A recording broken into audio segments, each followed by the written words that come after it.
There are 6 chakras, not 7. 6, not 7. Okay, should we unpack that? How did we go from 6 to 7? And what happened along the way?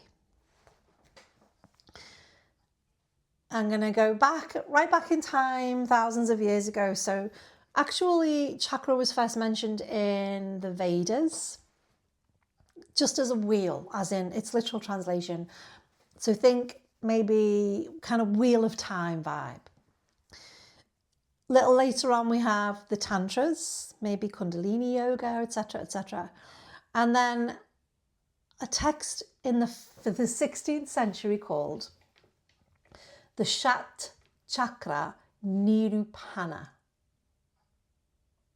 which translates as the description of the 6 chakras.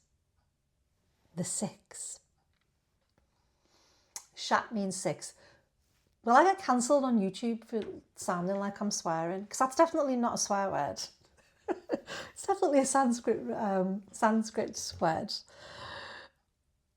And in this particular text in the 16th century, the chakras there were only 6 of them. They had symbols, petals, bija mantras, seed sounds, 5 senses, the 5 elements, and that was basically it. And they were Muladhara, Svadhisthana, Manipura, Anahata, Vishuddhi, Ajna, and that was it. So if you know your chakra system, you'll know that the top one, Sahasrara, is not a chakra. It's not a chakra. We see it as a chakra. There are millions of pictures all over the world now, thousands upon thousands of courses that say Sahasrara is the 7th chakra, but in their original text, they were not a chakra at all.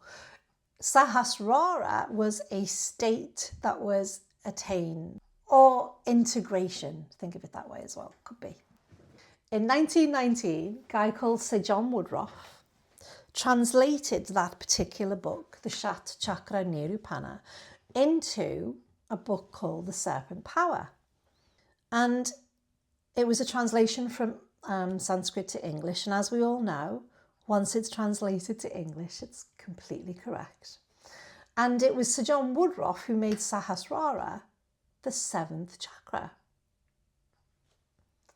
A few years later on, we have Charles Ledbetter, and he also wrote a book. This one was just called The Chakras. He was doing lectures on Kundalini at the time. And he added another couple of layers. He was a clairvoyant, and he said he saw the colours of the auras through clairvoyancy, so the colours were added. I think the glands, the endocrine glands, were added there a little too. A few years later, into the 1930s now, we have someone who you may know called Carl Jung. He was a psychologist, and he added another layer. He was fascinated by Kundalini, which was a psychological developmental layer. So in the very short period of time, we've gone from 6 to 7, a cosmological meditational map, which is what the original text was for. It was to attain dissolution of the ego. It's Sahasrara, enlightenment, different ways of looking at it. To this 7th chakra, and then colours, glands, developmental and psychological layers and ages added to it. Now, before I start getting shouted down, one of the things I love most about yoga, philosophy specifically, is that it's meant to be used to help us to understand human behaviour, which means that it's helpful to use that and to be able to translate it into the modern era. So I'm not having a go at people adding to the model. I'm just trying to make sense of the original model and how we went from there to here and give you some background on it. Okay.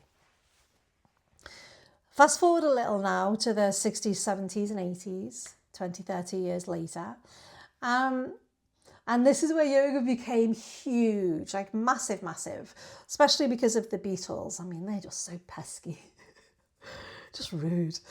Because when they were in India, they were televised doing transcendental meditation. So boom, that in and of itself became massive.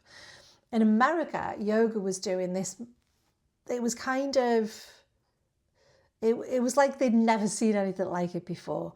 Yoga teachers were popping up everywhere. Yoga studios were popping up everywhere. They were bringing elders over from India, etc. And this was all happening around the same time as the hippie movement. Peace, love, light, that kind of thing. Alternative, holistic approaches to medicine and well-being, etc.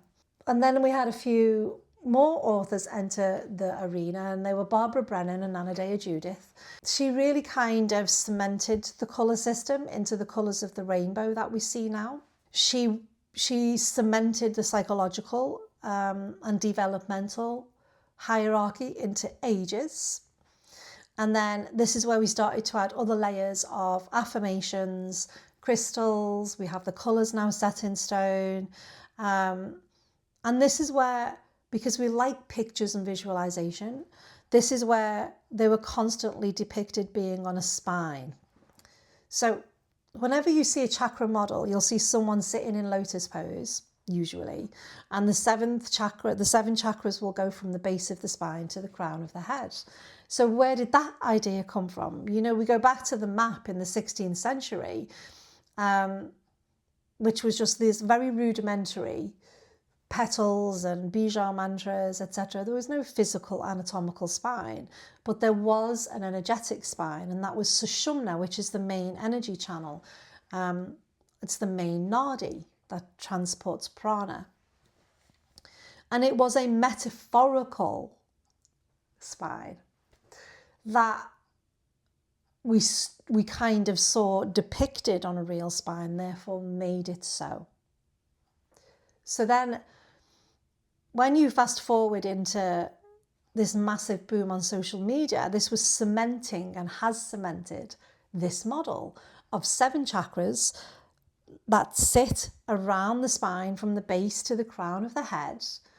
You can ascend them like a ladder, and they can become blocked, dirty, unclean, etc., etc., etc. And Anadea Judith did something else in her book. I think it was, is it Western Body, Eastern Mind? Or the other way around? Either way. And that was, she then placed demons in each chakra. So for instance, grief was a demon of the heart chakra and rage was a demon of the solar plexus chakra. And then we ran with that because we like fixing things. One of the things that also happened, because, and I look back on this into my teaching career, a lot of yoga teachers, especially when we first start out, we want to add meaning to yoga classes. And it's not an easy thing to translate philosophies, especially when you don't really understand them yet yourself, into a 60, 90-minute asana class or meditation class. Excuse me. And so the chakra model became, in and of itself, easier to teach the more esoteric practices of yoga. So I completely get it. And we like a visual, we like an affirmation, we like a ladder, we like something we can remember. And if I go back to my teaching career now, my very first yoga class was a Kundalini class, unbeknownst to me. I only went to yoga because I had a bad back. And I remember laying down, the only space available was behind the teacher. Oh God, that was so embarrassing. Anyway, and I lay down, this was in Liverpool, by the way, and closed my eyes and I was like, oh, my back's killing me. What have I done? This is silly. And then he said, there is a latent energy at the base of your spine. It's a coiled serpent called Kundalini. And in tonight's class, we are going to wake it up. I am not even joking. This is a cult. The second thing was, is he taking the piss? This teacher I loved. If it wasn't for him, I'm not sure I would have my love of philosophy. And I fell in love with yoga, absolutely adored it. I then did a foundation course, 60-hour foundation course a few years later to find out more about yoga. And then after that, I was like, that's not enough. I need more. And in that 60 hours, we did cover the chakras one weekend. And, you know, we did them through yoga postures. So, and it felt like a normal yoga class. You know, you work through with the legs first and standing, and you do hip postures and twists and back bends, and then you do inversions. And the chakra model, the modern chakra model, lends itself really well to that. And then I did my teaching diploma with the British Wheel, 3.5 years and 500 hours. And I love philosophy, but I struggle because it wasn't applied philosophy. It was just being taught. It's not easy to identify with an Upanishad or Yama as a god when you first start yoga, or Shiva or the Vedas or Samkhya or Vedanta or any of these amazing philosophies. But I did identify with the chakra model. It felt like something that I could apply and understand in the life that I was living. My first class assessment was based on the heart chakra, Anahata. I'm an overachiever. I even wore green. I got posters printed. I had heart chocolates that I gave out at the end of the class. The class was based on back bends because I felt that I could relate to it. The sense associated with the heart chakra is touch. It's what we do when we comfort ourselves or others. The element is air, and you know, you do lose your breath when you're in love, and grief catches your breath in your lungs when you're hurt.